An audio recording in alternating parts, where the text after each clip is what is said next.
जय श्री राम। सबको मेरा हाथ जोड़ के प्रणाम। कार्तिक आ गया, कार्तिक माह आ गया। इतवार से कार्तिक माह लग जाएगा। तो कार्तिक माह की बहुत ज्यादा महिमा है, अपने आप में बहुत ज्यादा महिमा है। इसमें बहुत दान पुण्य किया जाता है। स्त्रियां नहाती हैं, कहते हैं ना कार्तिक नहा रही हैं, तो इसमें नहाया जाता है।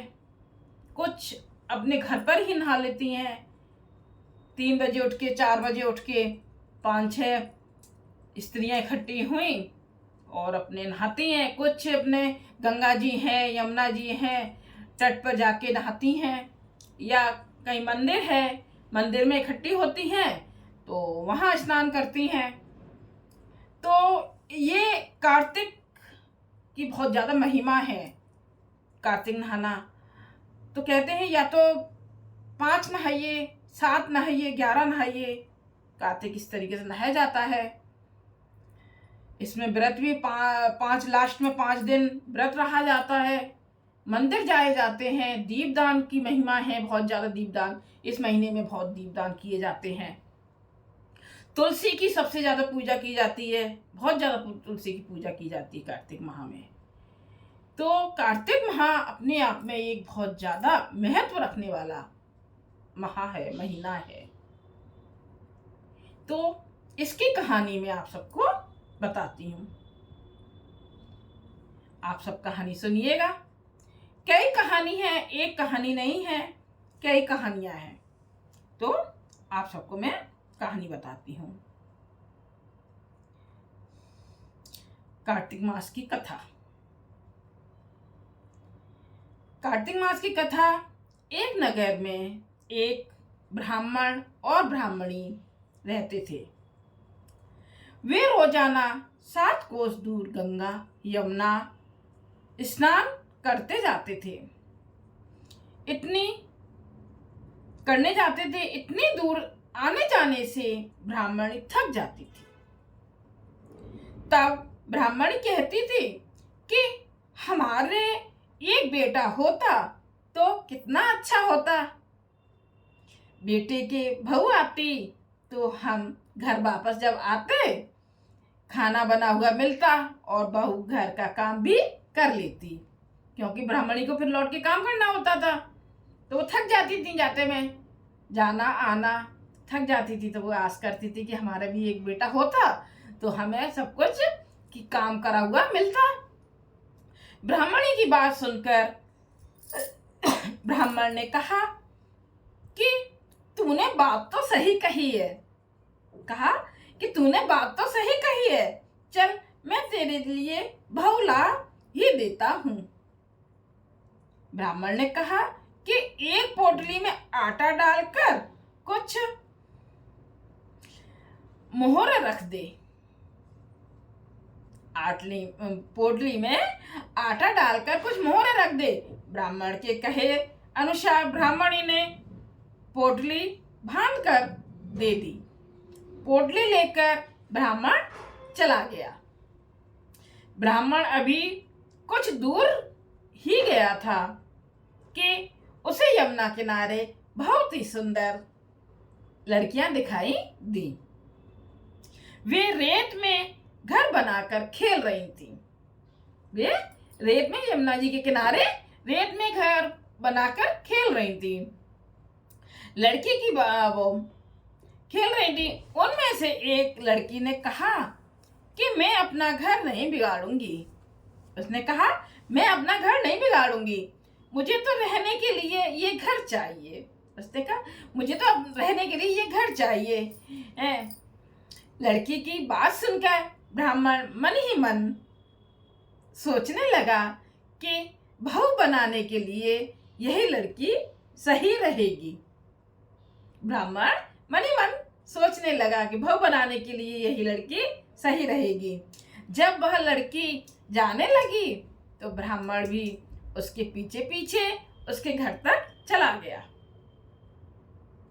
वहां जाकर ब्राह्मण ने कहा बेटा, अभी कार्तिक मास चल रहा है, इसलिए मैं किसी के घर खाना नहीं खाता हूँ।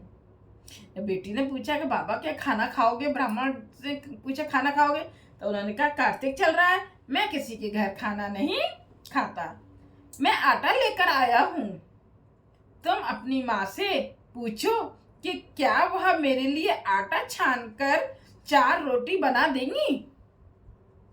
कहा ब्राह्मण ने कहा कि आप अपनी माँ से पूछो कि मेरे लिए आटा छानकर 4 रोटियां बना दोगी। यदि वह मेरा आटा छानकर रोटी बनाएंगी तो मैं रोटी खाऊंगा। लड़की ने जाकर अपनी माँ से सारी बात कह दी। माँ ने कहा ठीक है, जाकर बाबा से कह दे कि वह अपना आटा दे दे, मैं रोटी बना दूंगी। जब वह आटा छानने लगी तो आटे में से मोहरे निकली।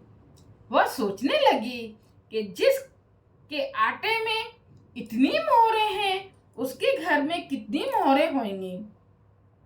एक लालच दे दिया ना कि जिसके आटे में इतनी मोहरे हैं तो उसके घर में कितनी मोहरे होंगी। जब ब्राह्मण खाना खाने बैठा तो लड़की की माँ ने कहा, बाबा आप अपने लड़के की सगाई करने जा रहे हो। तब ब्राह्मण ने कहा कि मेरा बेटा तो काशी में पढ़ने गया हुआ है, लेकिन यदि तुम कहो तो खांड कटोरे से विवाह करके तेरी बेटी को अपने साथ ले जाऊं। मेरा बेटा तो पढ़ने गया है, तो अगर तुम कहो तो खांड कटोरे से विवाह करके मैं अपने घर ले जाऊं तुम्हारी बेटी को। लड़की की माँ ने कहा ठीक है बाबा, और खांड कटोरे से शादी करके ब्राह्मण के साथ भेज दिया। ब्राह्मण ने घर आकर कहा, रामू की माँ दरवाजा खोलकर देख, मैं तेरे लिए बहू लेकर आया हूँ, मैं तेरे लिए बहू लेकर आया हूँ। ब्राह्मणी बोली, दुनिया ताने मारती थी, अब आप भी मारने लगे। कि दुनिया ताने मारती थी अब आप भी मारने लगे। हमारे तो 7 जन्म तक कोई बेटी नहीं है, तो बहू कहाँ से आएगी। ब्राह्मण ने कहा कि तू दरवाजा खोल कर तो देख। जब ब्राह्मणी ने दरवाजा खोला तो सामने बहू खड़ी देखा। उसने बहू का स्वागत किया और आदर सत्कार के साथ अंदर ले दिया।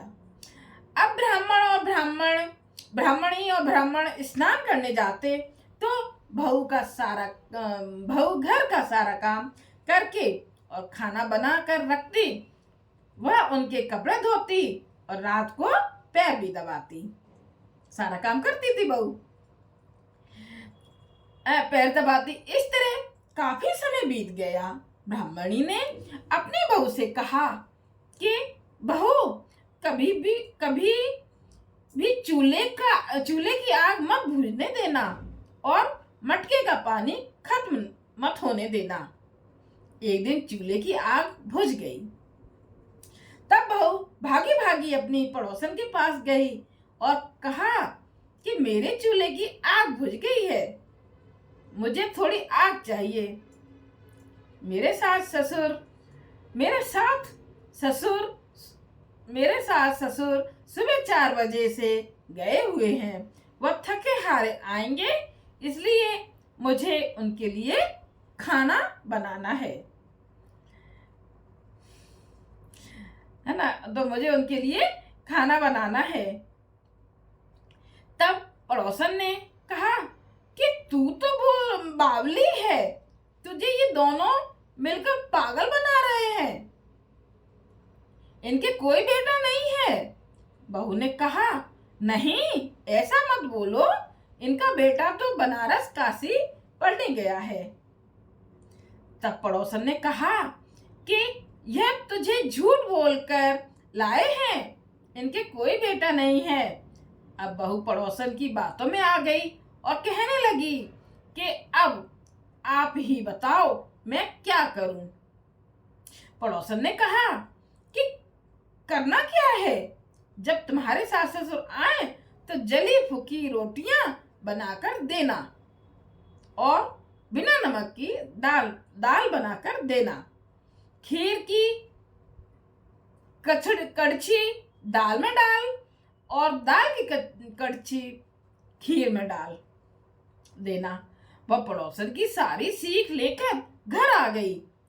जब उसके सास ससुर घर आए तो उसने ना तो उनका आदर सत्कार किया, ना ही उनके कपड़े धोए। जब उसने सास ससुर को खाना दिया तो सास बोली, बहू आज ये रोटियां जली फूकी क्यों हैं और दाल भी अलोनी है। तब बहू ने पलट कर जवाब दिया कि एक दिन ऐसा खाना खा लोगे तो कुछ बिगड़ नहीं जाएगा तुम्हारा, क्योंकि पड़ोसन ने भड़का दिया। सास ससुर को खरी खोटी सुनाकर वो फिर से पड़ोसन के पास गई और बोला कि अब आगे क्या करना है। सब कुछ माँ पड़ोसन से सीख के आ रही थी। पड़ोसन ने कहा कि अब तुम 7 कोठों की चाबी मांग लेना। अगले दिन जब भी स्नान करने के लिए जाने लगे तो बहू अड़ गई कि मुझे तो 7 कोठों की चाबी चाहिए। तब ससुर ने कहा कि इसे चाबी दे दो, आज नहीं तो कल इसे ही देनी है। तब सास ने बहू को चाबी दे दी। सास ससुर के जाने के बाद जब बहू ने दरवाजे खोले तो देखा कि किसी में अन्न भरा है, किसी में धन भरा है और किसी कोठे में बर्तन पड़े हैं। जब उसने सबसे ऊपर का 7वां कोठा खोला तो देखा कि शिव जी, पार्वती माता, गणेश जी, लक्ष्मी माता जी, पीपल पथवारी, कार्तिक के ठाकुर, राई, दामोदर, तुलसा जी की बिड़वा मतलब गमला, गंगा यमुना और 33 कोटि देवी देवता विराजमान हैं। वहीं पर एक लड़का चंदन की चौकी पर बैठा माला जाप कर रहा है। यह सब देखकर उसने लड़के से पूछा कि तू कौन है। तब लड़का बोला कि मैं तेरा पति हूं। अभी दरवाजा बंद कर दे, जब मेरे पास माता पिता आएंगे तब दरवाजा खोलना। यह सब देखकर बहू बहुत खुश हुई और 16 श्रृंगार कर सुंदर वस्त्र पहनकर अपने सास ससुर का इंतजार करने लगी। उसने अपने सास ससुर के लिए अच्छे अच्छे पकवान बनाए। जब उसके सास ससुर घर पर आए तो उसने उनका आदर सत्कार किया और प्रेम पूर्वक खाना खिलाया और पैर दबाने लगी। पैर दबाते दबाते बहू ने कहा कि माँ, आप इतनी दूर गंगा यमुना स्नान करने के लिए जाती हो तो आप थक जाती हो, इसलिए आप घर पर ही स्नान क्यों नहीं करती हो। यह सुन सास कहने लगी कि बेटा, गंगा यमुना घर पर तो नहीं बहती। तब उसने कहा, माँ जी बहती है, चलो मैं आपको दिखाती हूँ, क्योंकि ऊपर थी ना। जब बहू ने 7वां कोठा खोल कर दिखाया तो उसमें शिव जी, पार्वती जी, गणेश जी, लक्ष्मी जी, पीपल पथवारी, कार्तिक के ठाकुर, राई दामोदर और तुलसी जी का बिड़वा गंगा यमुना बह रही हैं और 33 कोटि देवी देवता विराजमान हैं।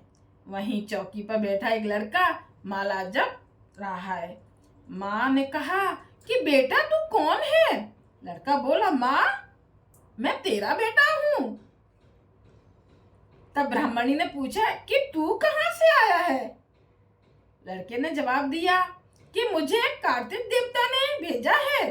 बुढ़िया ने कहा कि बेटा ये दुनिया कैसे मानेगी कि तू मेरा बेटा है। बुढ़िया ने कुछ विद्वान पंडितों से मदद मांगी।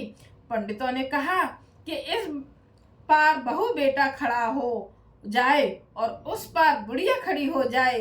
बुढ़िया ने चमड़े की अंगिया पहनी हो और छाती में से दूध की धार निकलकर बेटे की दाढ़ी मूछ भीगे और पवन पानी से गठजोड़ा बंधे, तब माने कि यह बुढ़िया का बेटा है। उसने ऐसा ही किया। चमड़े की अंगिया फट गई चमड़े की अंगियां फट गई और छाती में से दूध की धार निकलकर बेटे की दाढ़ी मूछ भीग गई। पवन पानी से बहू बेटे का गठजोड़ जोड़ बंध गया। यह सब देखकर ब्राह्मण और ब्राह्मणी की खुशी का ठिकाना ना रहा, बहुत खुश हुए। कार्तिक के ठाकुर जैसे ब्राह्मण ब्राह्मणी को बहू बेटा दिया वैसे सबको देना। कार्तिक मास की कथा कहने सुनने और हुंकार भरने, कथा कहते हैं तो ऐसे करते हैं ना, हुंकार भरते हैं, तो हुंकार भरने वाले सब पर कृपा करना। जैसे बुढ़िया बुढ़ा बुढ़िया पर कृपा करी, ऐसे ही कार्तिक देवता हम सब पर पे कृपा करें। ये थी कार्तिक माह की कथा। आप सबको कैसी लगी? मैं आशा करती हूँ कि आप सबको कथा ये अच्छी लगी होगी। तो जरूर लाइक कीजिएगा, कमेंट्स कीजिएगा। जय सिया राम। ये कई कथा हैं, मैं एक एक करके और भी कथा आपको कार्तिक की सुनाऊंगी। जय सिया राम।